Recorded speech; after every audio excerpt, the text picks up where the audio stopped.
ನಮಸ್ಕಾರ ಎಲ್ಲರಿಗೂ. ಗ್ರಾಮೀಣ ಪ್ರದೇಶದಲ್ಲಿ ಖಾಲಿ ನಿವೇಶನ ಅಥವಾ ಮನೆ ಇದ್ದಂಥವರು ಗ್ರಾಮ ಪಂಚಾಯಿತಿ ಕಡೆಯಿಂದ ಆಸ್ತಿಯ ದಾಖಲೆಯಾಗಿರುವಂತಹ ಈ ಖಾತಾವನ್ನ ಕಡ್ಡಾಯವಾಗಿ ಪಡೆದಿರಲೇಬೇಕಾಗಿರುತ್ತೆ. ಒಂದು ವೇಳೆ ಏನಾದರೂ ನಿಮ್ಮ ಒಂದು ಆಸ್ತಿಯ ದಾಖಲೆ ಈ ಖಾತಾ ಇರಲಿಲ್ಲ ಅಂತಂದ್ರೆ ನೀವು ಕೂಡಲೇ ಅರ್ಜಿನ ಕೂಡ ಸಲ್ಲಿಸಬೇಕಾಗಿರುತ್ತೆ. ಹಾಗಾಗಿ ನಿಮ್ಮ ಒಂದು ಈ ಖಾತಾ ಇದೆಯಾ ಅಥವಾ ಇಲ್ವೋ ಅಂತ ಯಾವ ರೀತಿಯಾಗಿ ಸ್ಟೇಟಸ್ನ ಚೆಕ್ ಮಾಡ್ಕೋಬೇಕು, ಮುಖ್ಯವಾಗಿ ಈ ಖಾತಾದ ವಿವರಗಳನ್ನ ಯಾವ ರೀತಿಯಾಗಿ ವೀಕ್ಷಣೆ ಮಾಡಬೇಕು ಅಂತ ಇವತ್ತಿನ ವಿಡಿಯೋದಲ್ಲಿ ನಿಮಗೆ ಮಾಹಿತಿನ ತಿಳಿಸ್ಕೊಡ್ತಾ ಇದ್ದೀನಿ. ಇನ್ನು ಮುಖ್ಯವಾಗಿ ಈಗಾಗಲೇ ಈ ಖಾತಾ ಇದ್ದಂಥವರು ತಮ್ಮ ಒಂದು ಈ ಖಾತಾದಲ್ಲಿ ಇರುವಂತಹ ವಿವರಗಳು ಎಲ್ಲನೂ ಸರಿಯಾಗಿದೆಯಾ ಅಂತ ತಿಳಿದುಕೊಳ್ಬೇಕಾಗಿತ್ತು ಅಂತಂದ್ರೆ ಮುಖ್ಯವಾಗಿ ಈ ಖಾತಾವನ್ನ ಡೌನ್ಲೋಡ್ ಮಾಡ್ಕೋಬೇಕಾಗಿರುತ್ತೆ. ಹಾಗಾಗಿ ಯಾವ ರೀತಿಯಾಗಿ ಈ ಖಾತಾವನ್ನ ಡೌನ್ಲೋಡ್ ಮಾಡ್ಕೋಬೇಕು ಅಂತ ಇವತ್ತಿನ ವಿಡಿಯೋದಲ್ಲಿ ನಿಮಗೆ ಮಾಹಿತಿನ ತಿಳಿಸಿಕೊಡ್ತಾ ಇದ್ದೀನಿ.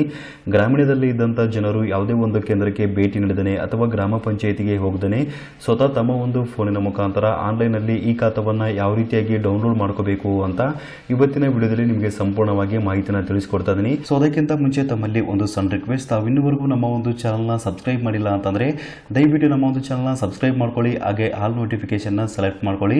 GSP ಕಲರ್ ಚಾನಲ್ ಅನ್ನು ಸಬ್ಸ್ಕ್ರೈಬ್ ಮಾಡೋದ್ರಿಂದ ಸಾರ್ವಜನಿಕರಿಗೆ ಉಪಯುಕ್ತ ಆಗುವಂತಹ ಮಾಹಿತಿಗಳು ಹಾಗೂ ಕೇಂದ್ರ ಸರ್ಕಾರದ ಕಡೆಯಿಂದ ಮತ್ತು ರಾಜ್ಯ ಸರ್ಕಾರದ ಕಡೆಯಿಂದ ಸಿಗುವಂತಹ ಯೋಜನೆಗಳ ಮಾಹಿತಿಗಳನ್ನ ಕೂಡ ನಮ್ಮ ಒಂದು ಚಾನಲ್ನಿಂದ ನೀವು ಪಡೆಯಬಹುದಾಗಿರುತ್ತೆ. ಸೊ ಅದರಿಂದಾಗಿ ದಯವಿಟ್ಟು ನಮ್ಮ ಒಂದು ಚಾನಲ್ನ ಸಬ್ಸ್ಕ್ರೈಬ್ ಮಾಡ್ಕೊಳ್ಳೋದು ಮಾತ್ರ ಮರಿಬೇಡಿ. ಸರ್ಕಾರದ ಕಡೆಯಿಂದ ಹೊಸದಾಗಿ ಬಿಡುಗಡೆಯಾಗಿರುವಂತಹ ಈ ಸ್ವತ್ತು 2.0 ತಂತ್ರಾಂಶಕ್ಕೆ ನೀವು ಭೇಟಿ ನೀಡಬೇಕಾಗಿರುತ್ತೆ. ಈ ಒಂದು ವೆಬ್ಸೈಟ್ ಲಿಂಕ್ ನಾನು ಈ ಒಂದು ವಿಡಿಯೋ ಕೆಳಗಡೆ ಇರುವಂತಹ ಡಿಸ್ಕ್ರಿಪ್ಷನ್ ಬಾಕ್ಸ್ ಅಲ್ಲಿ ಕೊಟ್ಟಿರ್ತೀನಿ. ನೀವು ಅಲ್ಲಿಂದ ಓಪನ್ ಮಾಡ್ಕೊಂಡ್ರೆ ಇಲ್ಲಿ ಕಾಣುವಂತಹ ವೆಬ್ಸೈಟ್ಗೆ ನೇರವಾಗಿ ಭೇಟಿ ನೀಡ್ತೀರಾ. ಈ ಸ್ವತ್ತು 2.0 ಗ್ರಾಮೀಣಾಭಿವೃದ್ಧಿ ಮತ್ತು ಪಂಚಾಯತ್ ರಾಜ್ ಇಲಾಖೆ ಕರ್ನಾಟಕ ಸರ್ಕಾರ ಅಂತ ಬಂದಿರುತ್ತೆ. ಅಂದ್ರೆ ನಮ್ಮ ಕರ್ನಾಟಕ ಸರ್ಕಾರದ ಅಫಿಷಿಯಲ್ ವೆಬ್ಸೈಟ್ ಆಗಿರುತ್ತೆ. ಸೊ ಈ ಒಂದು ವೆಬ್ಸೈಟ್ಗೆ ನೀವು ಭೇಟಿ ನೀಡಿದ ನಂತರ ಇಲ್ಲಿ ನಾಗರಿಕರ ಸೇವೆಗಳು ಅಂತ ಕಾಣ್ತಾ ಇದೆ. ಇದ್ರ ಕೆಳಗಡೆ ಈ ಖಾತಾ ಅಂತಿದೆ ನೋಡಬಹುದು. ಸೊ ಈ ಒಂದು ಆಯ್ಕೆ ಮೇಲೆ ಕ್ಲಿಕ್ ಮಾಡ್ಕೊಳ್ಳಿ. ನೆಕ್ಸ್ಟ್ ಇಲ್ಲಿ ಅಸ್ತಿತ್ವದಲ್ಲಿರುವ ಖಾತಾ ಅಂತ ಬಂದಿರುತ್ತೆ. ಸೊ ಈ ಒಂದು ಆಪ್ಷನ್ ಮೇಲೆ ಕ್ಲಿಕ್ ಮಾಡ್ಕೊಳ್ಳಿ. ನಂತರ ಇಲ್ಲಿ ಮತ್ತೊಂದು ಪೇಜ್ ಕೂಡ ಓಪನ್ ಆಗಿರುತ್ತೆ. ಡಿಸ್ಟ್ರಿಕ್ಟ್ ಅಂತ ಬಂದಿರುತ್ತೆ. ಅಂದ್ರೆ ನಮ್ಮ ಕರ್ನಾಟಕದಲ್ಲಿರುವಂತಹ ಎಲ್ಲ ಜಿಲ್ಲೆಗಳ ಒಂದು ಲಿಸ್ಟ್ ನ ಕೊಟ್ಟಿರ್ತಾರೆ. ಇದರಲ್ಲಿ ನಿಮ್ಮ ಒಂದು ಜಿಲ್ಲೆ ಯಾವ್ದಾಗಿರುತ್ತೋ ಅದನ್ನ ಆಯ್ಕೆ ಮಾಡ್ಕೊಳ್ಳಿ. ನಂತರ ತಾಲೂಕು ಅಂತ ಬಂದಿರುತ್ತೆ. ಅದೇ ರೀತಿಯಾಗಿ ನಿಮ್ಮ ಒಂದು ತಾಲೂಕನ್ನ ಕೂಡ ಆಯ್ಕೆ ಮಾಡ್ಕೊಳ್ಳಿ. ನಂತರ ಪಂಚಾಯತ್ ಅಂತ ಬಂದಿರುತ್ತೆ. ನಿಮ್ಮ ಒಂದು ಪಂಚಾಯತ್ ಯಾವ್ದಾಗಿರುತ್ತೋ ಅದನ್ನ ಆಯ್ಕೆ ಮಾಡ್ಕೊಳ್ಳಿ. ನಂತರ ವಿಲೇಜ್ ಅಥವಾ ಊರು ಅಂತ ಬಂದಿರುತ್ತೆ. ನಿಮ್ಮ ಒಂದು ಗ್ರಾಮವನ್ನ ಆಯ್ಕೆ ಮಾಡ್ಕೊಳ್ಳಿ.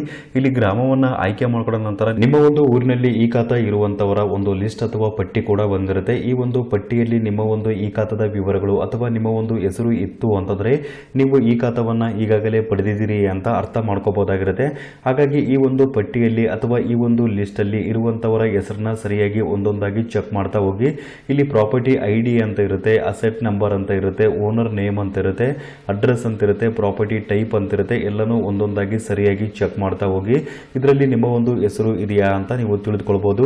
ಈ ರೀತಿಯಾಗಿ ಸ್ಕ್ರೋಲ್ ಡೌನ್ ಮಾಡ್ತಾ ಬಂದರೆ ಇಲ್ಲಿ ನಿಮಗೆ ಎರಡನೇ ಪೇಜ್ ಕೂಡ ಇರುವಂತದ್ದು. ಅಂದ್ರೆ ಮೊದಲನೇ ಪೇಜ್ ಓಪನ್ ಆಗಿರುತ್ತೆ.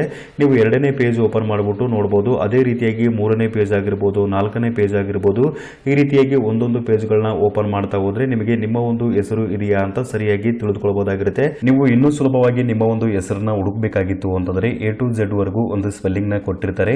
ಇದರಲ್ಲಿ ನಿಮ್ಮ ಒಂದು ಸ್ಪೆಲ್ಲಿಂಗ್ ಯಾವ್ದಾಗಿರುತ್ತೋ ಅದನ್ನ ಆಯ್ಕೆ ಮಾಡ್ಕೊಳ್ಳಿ. ನಿಮ್ಮ ಒಂದು ಸ್ಪೆಲ್ಲಿಂಗ್ ಗೆ ಸಂಬಂಧಪಟ್ಟ ಹಾಗೆ ಇಲ್ಲಿ ಹೆಸರುಗಳು ಬರುವಂತದ್ದು. ನೆಕ್ಸ್ಟ್ ಇಲ್ಲಿ ನೀವು ಈ ಖಾತಾವನ್ನ ಯಾವ ರೀತಿಯಾಗಿ ಡೌನ್ಲೋಡ್ ಮಾಡ್ಕೋಬೇಕು, ನಿಮ್ಮ ಒಂದು ಹೆಸರು ಅಥವಾ ನಿಮ್ಮ ಒಂದು ಈ ಖಾತಾದ ವಿವರಗಳು ಇಲ್ಲಿ ತೋರಿಸ್ತಾ ಇತ್ತು ಅಂತಂದ್ರೆ ನೀವು ಈ ಖಾತಾವನ್ನ ಯಾವ ರೀತಿಯಾಗಿ ಡೌನ್ಲೋಡ್ ಮಾಡ್ಕೋಬೇಕು ಅಂತ ಕೇಳಿದ್ರೆ ಇಲ್ಲಿ ಡೌನ್ಲೋಡ್ ಅಂತಿದೆ ನೋಡಬಹುದು. ಡ್ರಾಫ್ಟ್ ಈ ಖಾತಾ ಅಂತ ಇರುತ್ತೆ. ಸೊ ಈ ಒಂದು ಆಪ್ಷನ್ ಮೇಲೆ ಕ್ಲಿಕ್ ಮಾಡ್ಕೊಳ್ಳಿ. ನಂತರ ನಿಮಗೆ ಡೈರೆಕ್ಟ್ ಆಗಿ ಈ ಖಾತಾ ಡೌನ್ಲೋಡ್ ಆಗುವಂತದ್ದು. ಇಲ್ಲಿ ಡೌನ್ಲೋಡ್ ಆಪ್ಷನ್ ಕೂಡ ನೋಡ್ತಾ ಇದ್ದೀರಾ. ಡೈರೆಕ್ಟ್ ಆಗಿ ಈ ಖಾತಾ ಕೂಡ ಡೌನ್ಲೋಡ್ ಆಗಿರುವಂತದ್ದು. ಡೌನ್ಲೋಡ್ ಆದ ನಂತರ ನೀವು ಈ ಖಾತಾವನ್ನ ವೀಕ್ಷಣೆ ಕೂಡ ಮಾಡಬಹುದಾಗಿರುತ್ತೆ. ಈ ಖಾತಾ ಡೌನ್ಲೋಡ್ ಆದ ನಂತರ ಎಲ್ಲ ವಿವರಗಳನ್ನ ಸರಿಯಾಗಿ ಸ್ಪಷ್ಟವಾಗಿ ಗಮನಿಸಿ. ಯಾಕೆಂತಂದ್ರೆ ಈ ಖಾತಾದಲ್ಲಿ ಇರುವಂತಹ ವಿವರಗಳು ತುಂಬಾ ಮುಖ್ಯವಾಗಿರುತ್ತೆ. ಹಾಗಾಗಿ ನಿಮ್ಮ ಒಂದು ವಿವರಗಳು ಎಲ್ಲನೂ ಸರಿಯಾಗಿದೆಯಾ ಅಂತ ಚೆಕ್ ಮಾಡ್ಕೊಳ್ಳಿ. ಒಂದು ವೇಳೆ ಏನಾದರೂ ಈ ಖಾತಾದಲ್ಲಿ ಇರುವಂತಹ ವಿವರಗಳು ತಪ್ಪಾಗಿತ್ತು ಅಥವಾ ಈ ಖಾತಾದಲ್ಲಿ ವಿವರಗಳು ಸರಿಯಾಗಿ ಬಂದಿರಲಿಲ್ಲ ಅಂತಂದ್ರೆ ನೀವು ಕರೆಕ್ಷನ್ ಕೂಡ ಮಾಡಬಹುದಾಗಿರುತ್ತೆ. ಅಂದ್ರೆ ನಿಮ್ಮ ಒಂದು ಈ ಖಾತಾವನ್ನ ಕೂಡ ನೀವು ತಿದ್ದುಪಡಿ ಮಾಡಬಹುದಾಗಿರುವಂತದ್ದು. ನೀವು ಆನ್ಲೈನ್ ಮುಖಾಂತರನೇ ಈ ಖಾತಾವನ್ನ ತಿದ್ದುಪಡಿ ಮಾಡಬಹುದಾಗಿರುತ್ತೆ. ನಿಮಗೆ ಮುಂದಿನ ವಿಡಿಯೋದಲ್ಲಿ ಆನ್ಲೈನ್ ಮುಖಾಂತರ ಯಾವ ರೀತಿಯಾಗಿ ಈ ಖಾತಾವನ್ನ ತಿದ್ದುಪಡಿ ಮಾಡಬೇಕು ಅಂತ ಮಾಹಿತಿನ ತಿಳಿಸ್ಕೊಡ್ತೀನಿ. ಗ್ರಾಮೀಣದಲ್ಲಿ ಇರುವಂತಹ ಜನರು ಈ ರೀತಿಯಾಗಿ ತಮ್ಮ ಒಂದು ಫೋನಿನ ಮುಖಾಂತರ ಈ ಖಾತಾವನ್ನ ಡೌನ್ಲೋಡ್ ಮಾಡಬಹುದಾಗಿತ್ತು ಅಥವಾ ವೀಕ್ಷಣೆ ಕೂಡ ಮಾಡಬಹುದಾಗಿತ್ತು. ಇನ್ನು ಈ ಒಂದು ಲಿಸ್ಟ್ ಅಲ್ಲಿ ನಿಮ್ಮ ಒಂದು ಹೆಸರು ಇರಲಿಲ್ಲ ಅಂತಂದ್ರೆ ನೀವು ಹೊಸದಾಗಿ ಈ ಖಾತಾಕ್ಕೆ ಅರ್ಜಿನ ಕೂಡ ಸಲ್ಲಿಸಬೇಕಾಗಿರುತ್ತೆ. ಈ ಖಾತಾಕ್ಕೆ ಅರ್ಜಿ ಸಲ್ಲಿಸುವಂತ ಮಾಹಿತಿ ಬೇಕಾಗಿತ್ತು ಅಂತಂದ್ರೆ ವಿಡಿಯೋ ಕೆಳಗಿರುವಂತಹ ಕಮೆಂಟ್ಸ್ ಬಾಕ್ಸ್ ಅಲ್ಲಿ ಕಮೆಂಟ್ ಕೂಡ ಮಾಡಬಹುದಾಗಿರುತ್ತೆ. ನೀವು ಕಮೆಂಟ್ ಮಾಡಿದ್ರೆ ಮುಂದಿನ ವಿಡಿಯೋದಲ್ಲಿ ಈ ಖಾತಾಕ್ಕೆ ಯಾವ ರೀತಿಯಾಗಿ ಅರ್ಜಿನ ಸಲ್ಲಿಸಬೇಕು, ಯಾವ ಯಾವ ದಾಖಲಾತಿಗಳನ್ನ ಕೊಡಬೇಕಾಗುತ್ತೆ ಅಂತ ನಿಮಗೆ ಸಂಪೂರ್ಣವಾಗಿ ಮಾಹಿತಿನ ತಿಳಿಸ್ಕೊಡ್ತೀನಿ.